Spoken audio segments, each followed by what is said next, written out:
All right, thank you so much. Welcome to another episode of the Sales Story and a Tip podcast. Of course, Sales Story and a Tip is a sub-brand, Chris, of the Sales Game Changers podcast. My name is Fred Diamond. Of course, I'm the co-founder of the Institute for Excellence in Sales, and Chris, the host of well over 750 Sales Game Changers podcast episodes. So I'm very excited. We have a master storyteller on today's podcast. So we're going to be in for a treat here. Again, you could find today's show on YouTube. If you're watching on YouTube, please give us a thumbs up. We greatly appreciate that. If you're listening on Apple Podcasts, please give us a 5-star review. We would greatly appreciate that as well. All right, so I'm very excited. Chris Westfall, we got you on the show today. You're going to tell us a great sales story. Give us a little bit of an introduction. What do we need to know about you? Well, you know how when people say, tell me a little bit about yourself, the way that you answer that is called an elevator speech or an elevator pitch. And a few years back, Fred, I was recognized as the U.S. National Elevator Pitch Champion. So I've been answering this question a lot in a professional capacity. And since that recognition as the National Elevator Pitch Champion, I've helped thousands of entrepreneurs and organizations to tell their stories more effectively. I've coached my clients onto television shows like Shark Tank here in the US, Dragon's Den in Canada, even Shark Tank Australia.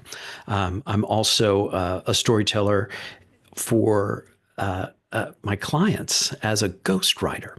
Since the pandemic, I've written 8 books as a ghostwriter. One of them was a Wall Street Journal bestseller, and that's in addition to 4 books that I've written under my own name. So what people probably need to know about me is that I am a storyteller. That is my job. That is the service that I have to offer.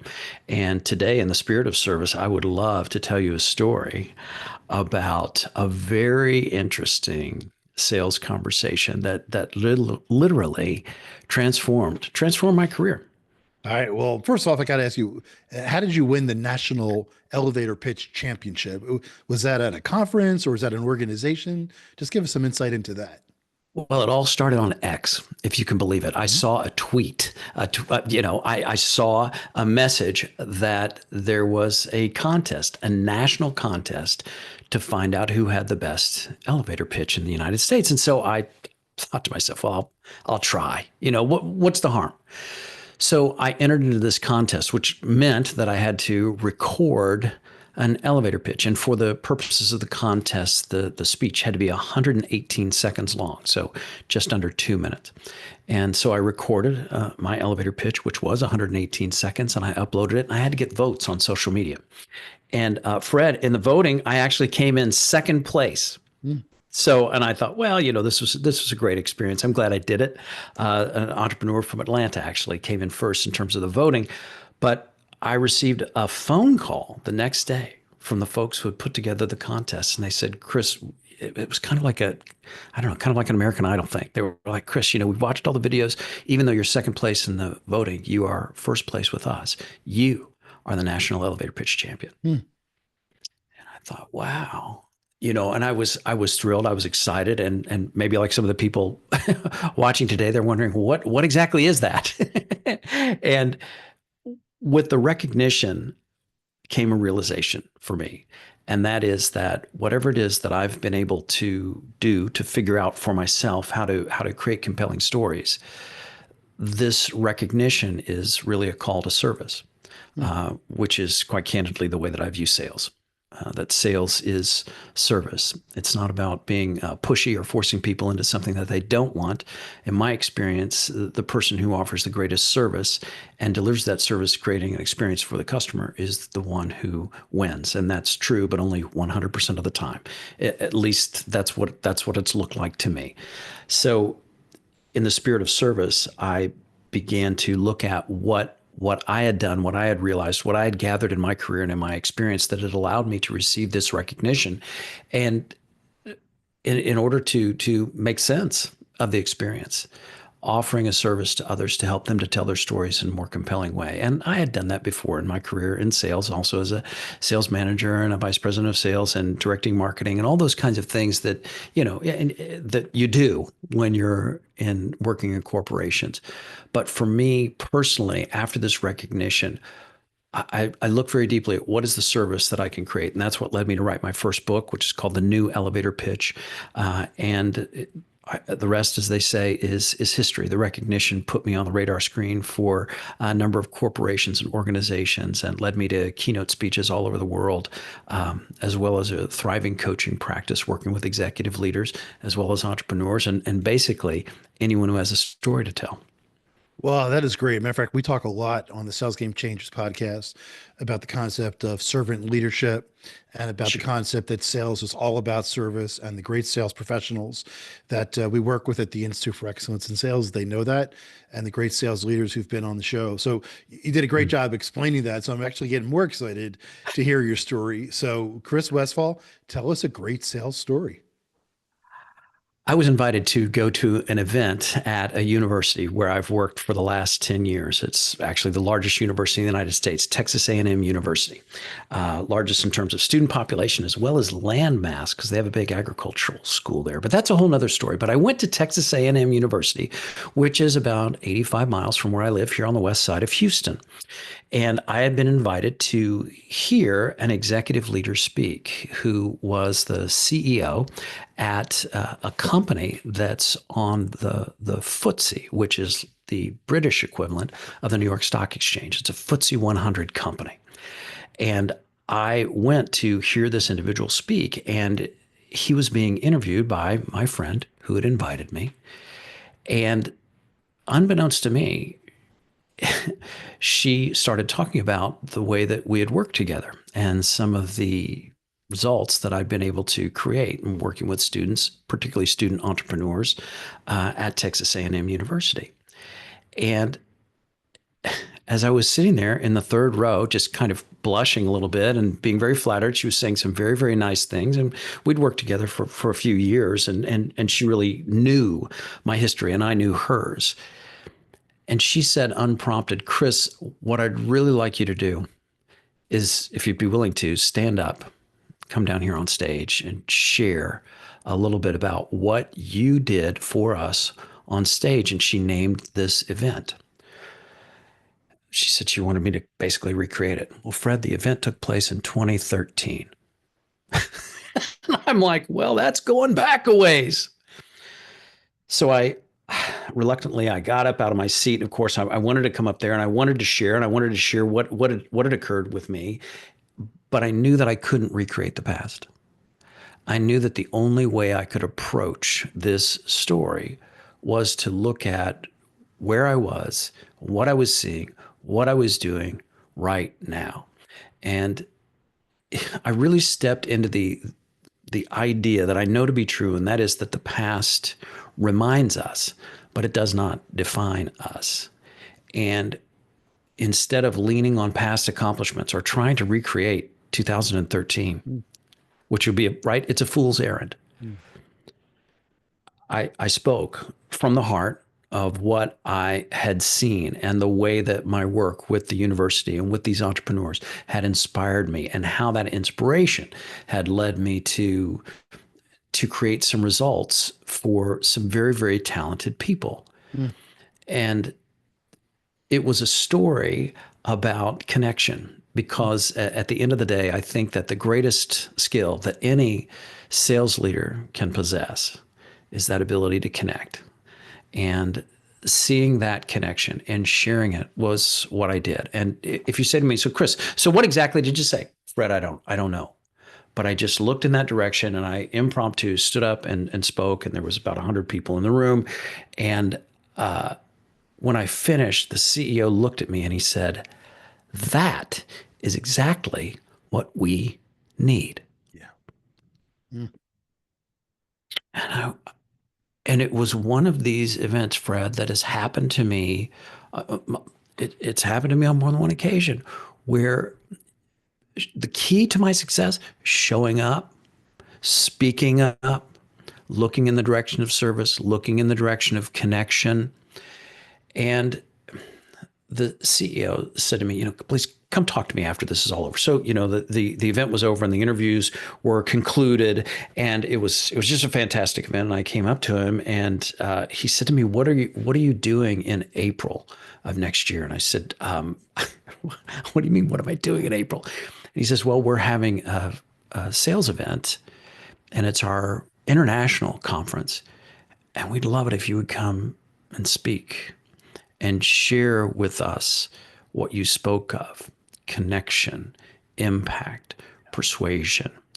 And so, Fred, this is the story of how Chris Westfall ended up in Malta, of all Mm, places. Yeah, in the middle mm, of the Mediterranean Sea, where this event was taking place, because the company, being based in London and having an international clientele, not only allowed me to go to Malta and speak at this event and conduct trainings, so that it wasn't just about sharing new ideas and getting people to, oh, I'm thinking about sales differently.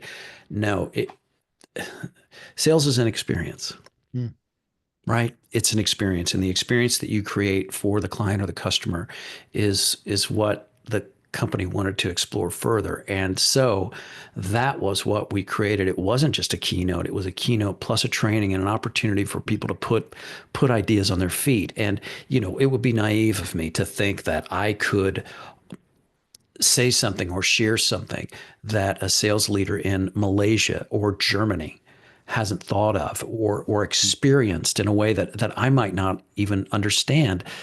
So I recognize the importance of peer-to-peer learning, of mm. giving people an opportunity to share within a cultural context these universal principles. And it was an unbelievable experience for me, not only because I got to go to Malta. Mhm. I mean, I'm from the Midwest, so I didn't grow up going to Malta. and and not only that, but I also had the opportunity to, prior to that, go to London and help the company with coaching all of their executives, because they had a team. They wanted 16 executives to speak to investors, which in London, when you're speaking to investors, you're speaking to the city. Like we would in the United States, we say Wall Street, but in London, you know this, it's called the city. And Mm, so the executive team didn't want to just showcase their communication skills. They wanted people throughout the organization to speak. So I was a communications coach for a team of 16 people, and I had the opportunity to sort of back cleanup, although they don't say back cleanup in the UK. But I had the opportunity to speak to the city as well, and to stand up in front of hundreds of investors and share what the experience of working with the company meant for me. Was I selling something directly? No, but it was all about service and helping people to communicate and connect, so that the investment community, as well as the entire company in Malta, had an experience that created change. And that was a story that I wanted to share with you. No, that is great. And actually, connections are so critical. And we talk a lot about at the Institute for Excellence in Sales and the Sales Game Changers podcast about how you as a sales professional, you need to show up with that ability. And a lot of it comes with preparation, understanding who you're talking to, and doing the research, but also the thing too that I liked about what you said in the very beginning is, the person asked you to come up and talk about an event that you had done, like years before, and you were prepared.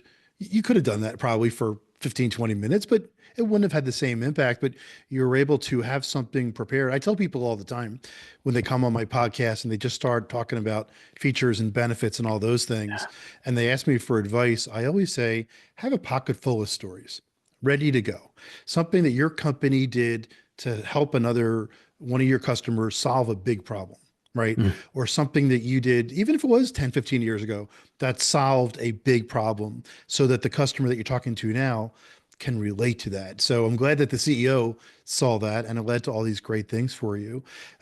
Give us a tip for the audience here about what they can take away with from this great story to help them become better sales professionals.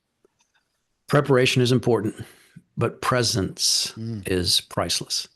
The way that you show up is what creates the world around you and creates mm, an experience for the customer, for the client. And you hit on something, Fred, that really I find it really inspiring. Being relatable, mm.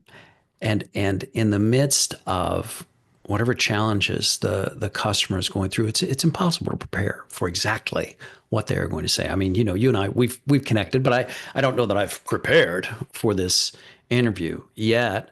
I have a lifetime of preparation if I choose to be present, to listen, to take in the questions and see what shows up. Preparation is important, but presence is what creates that experience. And that experience has to be, as you mentioned, relatable. Yeah, So, I love the word presence there. It's you're being there for them.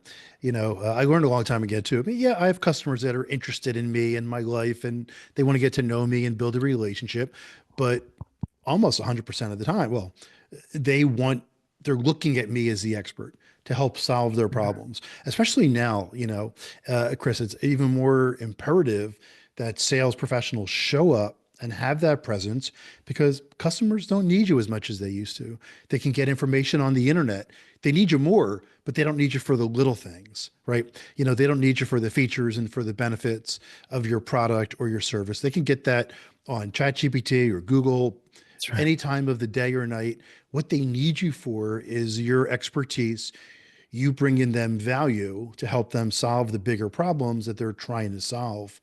And that only comes with you being present in and being of service to what they're trying to achieve. Wow. You covered a lot of great things here, Chris, that brings a lot of things together that we talk about frequently on the Sales Game Changers podcast, and in a way that, to use your word, is very relatable as well. Well, thank you, my friend. Listen, I appreciate the opportunity to be part of the conversation, and anything that I can do to help sales leaders to create that connection and being relatable so that you are seen. I mean, it might be a cliche to say trusted advisor, but I think that expertise, it begins with relatability. Do Yeah. you really see and understand where your customer is coming from? And can you shift to the other side of the table? Not where you forget who you work for, Right. but understanding the value of relatability, the value of having an advocate and an ally who is as committed to the right solution as you are. That is a powerful and a persuasive place to start the conversation. All right, I agree. All right, once again, if you're watching this on YouTube, go give us a thumbs up. If you're listening on Apple Podcasts, give us a 5-star review. Thanks to Chris Westfall for being on today's Sales Story and a Tip, Sales Game Changers podcast. My name is Fred Diamond.